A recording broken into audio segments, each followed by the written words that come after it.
In Privacy Watch, Apple says it is closing a security gap in iPhones that allows access to personal information without a password. Apple says the fix will come with the next software update. The change will make it harder to unlock iPhones without authorization, and it will prevent the transfer of data through the phone's charging port after it's been locked for an hour. This method has been used by authorities since the FBI paid a third party in 2016 to unlock an iPhone used by a suspect in a deadly terror attack in San Bernardino, California. In a statement to the Associated Press, Apple says it's constantly strengthening security to protect data and has, quote, the greatest respect for law enforcement, saying we don't design our security improvements to frustrate their efforts to do their jobs. Joining us on the set to talk more about this latest security update from Apple is senior writer for Tech Republic, Dan Patterson. Good to see you. Good morning. So this loophole has been exploited by law enforcement in the past, notably following that terrorist attack in San Bernardino. So how will closing it impact criminal investigations going forward? This is a really delicate balance between security and the legitimate needs law enforcement have to unlock data or access data. So by shutting this down, it certainly will foil a lot of their efforts, but it's not going to stop them entirely. What this does is there are devices that used to be very expensive that allowed you to connect using the Lightning port on the bottom of the iPhone. That would extract data that was stored in the enclave. This is a secure part of the iPhone that ordinarily is only accessed by you, the user, or the person with the password. So you kind of circumvent not just the password, but the encryption as well. Doing this does allow law enforcement access to the device, but it can also allow other nefarious actors to access the device. And of course, we don't necessarily know that law enforcement always has our best intentions at heart. In fact, that's what Apple was basically saying, that, this will, there are other countries where law enforcement doesn't need a warrant to go through your phone, and this will at least limit their access to people's phones. But you mentioned not just law enforcement, but hackers too. Yeah, that's exactly right. So we have issues with how law enforcement behaves in this country, but we do have the rule of law in this country. In other regions, that is not the case. And by allowing access to the device, what you fundamentally do is circumvent encryption. And Apple is saying, and a lot of the people in the InfoSec community are saying that, look, if we don't have encryption, if we can't protect our information, which is really our thoughts, right? This isn't about one piece of data versus another piece of data. It's about privacy of thought. And if we don't have privacy of thought, this was fundamentally structured into our Constitution, then we really can't be able to communicate freely. We can't have ideas develop freely.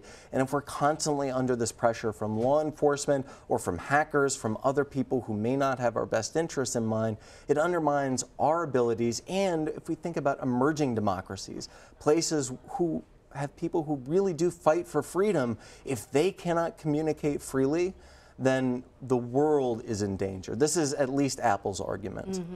It's a fascinating discussion, and it's one that I think is also sort of philosophical and ethical in nature, because if you create a technology and you don't provide an antidote to fix that technology, and when I say fix, I mean, for example, if the United States is aware, or any country is aware, that there's a terrorist attack that's imminent, and we know that that information has been shared on these devices, and law enforcement can't get at it because the technology doesn't exist, or because Apple has provided a situation where you cannot even hack it, you can't even use a third party in the way that the FBI did in the wake of San Bernardino, that could be a problem. That is the delicate balance, and I'm so glad you framed it that way, because we do have to think about our privacy of thought, and that is on a more existential level. But when we look at terrorism, when we look at attacks that may be imminent, look, our law enforcement agents really do have our best interests at heart, or at least in theory they do. So if we can't access information that protects us as a society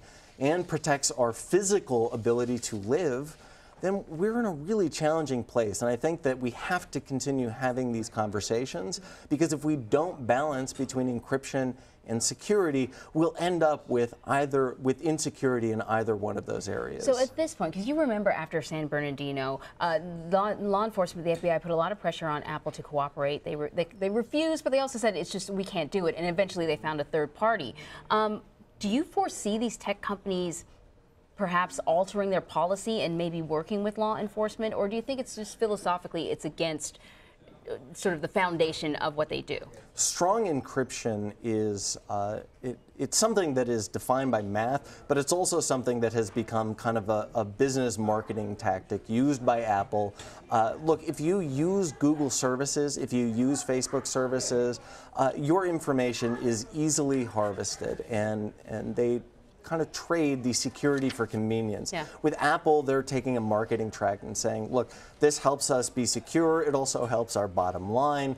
I think that what we'll see in the future is a continued debate, and certainly advocates for security will say no, never, no backdoors, and those who work in law enforcement will perpetually say we need a key, we need some way to access these devices. This debate will not stop. It's just so fascinating to me. I mean, think about it when we talk about in the history of human civilization, specifically in the last 100 and 150 years. I'm thinking about World War II, for example. Espionage is being deployed. You know, the plans for D-Day, we just looked back at the anniversary of D-Day just a couple of days ago. And clearly, organizations, governments knew that people could be broken, people could be hacked, human beings, so that's why you provide them with a cyanide pill. If you're going to get captured, you're going to divulge plans, take that pill, you won't have to. And here, with the advent of technology, it becomes much in the same way, the same discussion that people are having. How do you break technology, individuals, to learn the information that could be crucial to the survival of a people, of a country? And it's just, we don't have the answers just yet. And that's why we see nation states like Russia, like China, engaging in what we call cognitive hacking. And that is, if I can't access the encrypted information because it's just math, I can't break that. I can break a person. Yes. I can trick a person. I mean, that's what we've been talking about, right? So the Facebook fake ads and fake news stories. That's so fascinating. That's exactly right. These stories aren't necessarily about Facebook or Google or about Apple. They are about information, ideas, and humans, and the way we interact with each other and data. So fascinating. Dan Patterson. Always, that's a whole other conversation we have to have with you. Usually at the end of the conversation that we have with Dan, he drops like some kind of like truth bomb on us, and we're like, we need to have him back to talk more about this. And we will. Thank you so much, Dan. Great to see you.